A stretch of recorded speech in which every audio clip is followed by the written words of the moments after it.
যায় না। আজকে চোখে কেন জানি ওই মুখটাই ভেসে আসতেছে বারবার।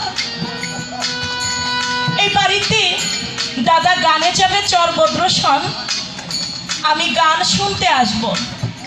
বাড়ি থেকে আসলাম, এই বাড়িতে আসার পরে দাদা আমারে নিয়া উঠানের মধ্যে বৈশাই একসাথে খাইল।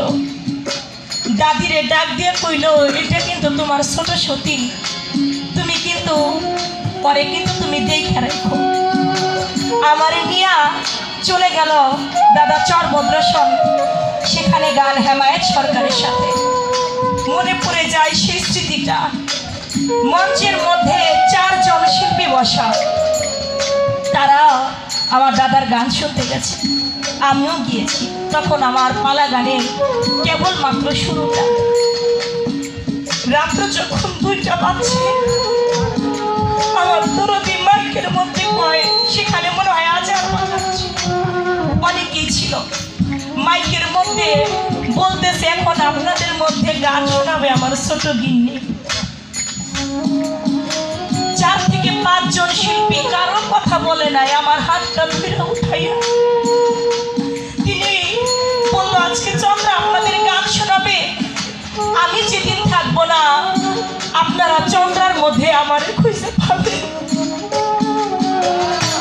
মনে পড়ে যায় সেই কথাটা। আমি যেদিন থাকবো না, আপনারা চন্দ্রার মধ্যে আমার খুঁজে পাবেন। আজকে দেশ বিদেশে আমি গান করি, চাঁদ মিয়া নাম আমি মানুষের ঘরে ঘরে বিলাই। এটা তার দোয়া আছে বিধায় আজকে আমি চন্দ্রা পাচ্ছি। কারণ সে একজন জিন্দা ওলি ছিল, সে একটা শিল্পী ছিল না, সে একটা জিন্দা ওলি ছিল। তিনি যে মারা যাবে তার আমাদের বাড়ি গানের আগেই তিনি আমাকে জানান দিয়ে দিয়েছে।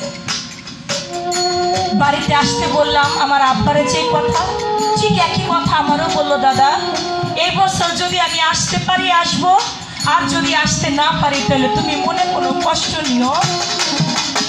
বৈশাখের 5 তারিখে আমাদের বাড়িতে গান করতাম, বৈশাখ মাসের 5 তারিখে। কিন্তু ঠিকই সেই আমার 5 তারিখ আসার আগে আমার দরদি 3 দিন আগেই তার আপন দেশে চলে গেছে। সত্যিকারে আল্লাহর ওলি হয় যারা, তারা আগেই বলতে পারে সে কখন চলে যাবে। তার একটা নজিরা তিনি আমার সঙ্গে দেখাই দিয়েছে। তার জন্য দোয়া চাই, আপনারা আমার জন্য দোয়া করবেন। আমি যেন এই চাঁদ মিয়া নামটা যেন আমি ধরে রাখতে পারি দেশ বিদেশে। দোয়াটা আপনাদের কাছে। নায়িকা মাতা